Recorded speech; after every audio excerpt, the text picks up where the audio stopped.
So I think most of you guys probably saw the statement that went out during practice from Landon Tangwell and his family. I had a really good meeting with Landon and his dad earlier in the week. I'd ask all you guys to be as respectful as you possibly can of him and his process and his family. As you know, I'm not going to get into the specifics of it, but I think you'll be seeing Landon around here, hopefully pretty soon. But we just talked about it as a team as well, and we're just going to be as supportive as we possibly can. This is a hard thing, obviously. You can imagine he's been playing football his entire life. So I'd ask the Penn State community, and I would ask the media to be as respectful of their process as possible. So open it up to questions. James, he's been a young leader for you guys, been committed forever. What's it going to mean to still have him close to the program, serving in those roles? Yeah, we're not really at that stage yet. I'm confident that he will. As you can imagine, this is a major life change. So, take some time. And then I think you'll see him, whether it's coaching or whether it's recruiting or whether it's strength and conditioning. At the end of the day, he's a part of our family, always has been, always will be. That will never change based on the circumstances. How difficult will it be trying to replace him? Yeah, guys, I kind of made my statement on this. I'd like to kind of move on to the next topics about West Virginia and anything else that you guys have interest in. Again, I'm just trying to be respectful of Landon and his family. James, you haven't opened at home. Sorry, go ahead. No, go okay. ahead. Just to follow up on that a bit in a different way, Vega Ioane and then Anthony Donka seem like maybe they're going to be depth pieces or more than that. Can you talk about their role at those interior spots? Yeah, so the one thing I would say is we've been getting those guys reps now, for a while, or at least over a week. Venga showed some really positive signs and some flashes. Anthony Donka has come in probably further ahead than we anticipated. He's an example of a guy that committed to Penn State. We encouraged him to come every single camp, and he did. I think him and his family drove 3 to 4 hours up to 6 camps and worked with Coach Troutwine and just got around the program, and he came in really advanced. So we're proud of him, and he's doing a nice job. But obviously, those guys and their development was always important, but it just got magnified. James, you haven't opened at home in a couple of years. Is it nice to be here coming off a fall camp, not having to travel right out the bat? And does that make a difference for players? Yeah, I think it obviously helps. There's a lot of excitement around the program. We had a quarterback club luncheon today. It was record numbers. It was packed. It was great environment and energy in there. I think it'll be like that Saturday night as well. I think for us, we're gonna play whoever is on our schedule. We're gonna play wherever the games are at. But yeah, I think there's some excitement about opening up here at home, especially prime time, 7:30 at night. Should be a great environment against a regional opponent, and I think our players and our staff are excited about the opportunity. How have your special teams battles progressed since we last talked about it last week as you get closer to game day?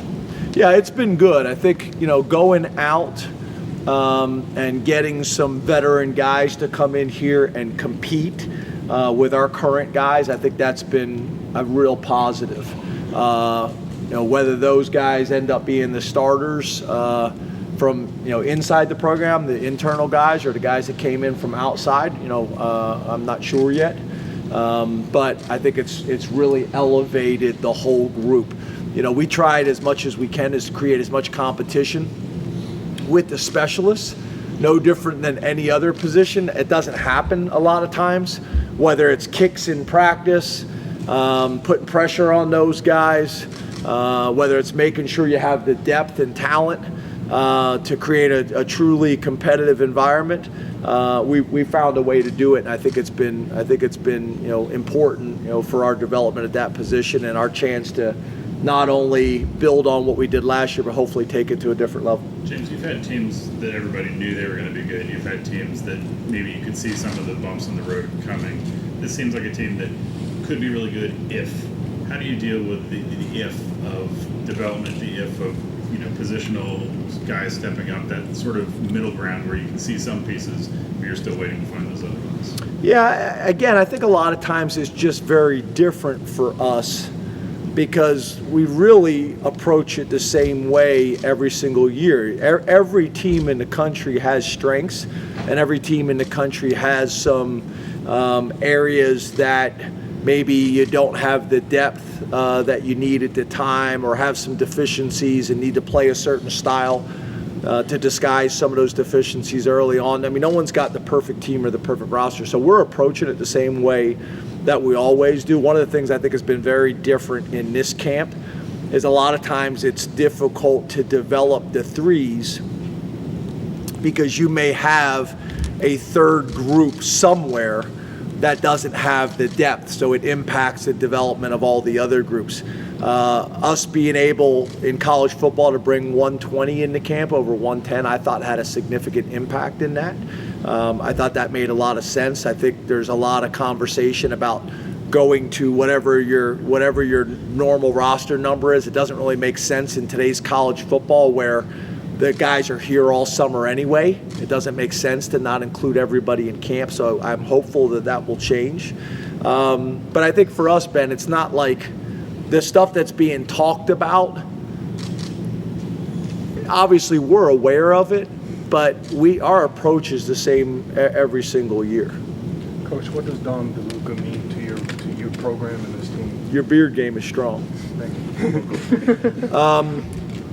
I think Dom's just a really good example. I had a young man in my office today that is talented but is not maximizing his opportunity right now, should have a more significant role.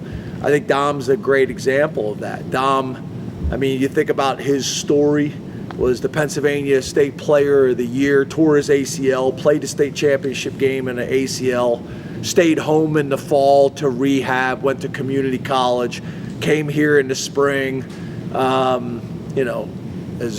been on the scout team, has earned a scholarship, is now a captain.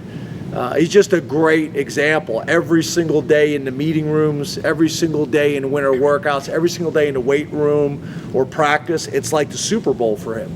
And he's very appreciative of being at Penn State. He's very prideful. He's a very prideful young man. I think his mom and dad and community did a really good job of raising him.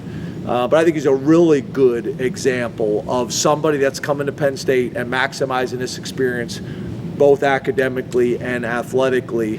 And I think he's a guy that has really universally earned everybody's respect throughout the program, coaches and players alike. James, how much has the development of defensive tackle strengthened what's already a pretty good defense? Yeah, I think it helps because I thought we were pretty good last year at D tackle, but we're bigger right now and we're deeper. And that's going to be important. Those are physical positions. You're going to have bumps and bruises. All those guys need to be preparing like they're the starters.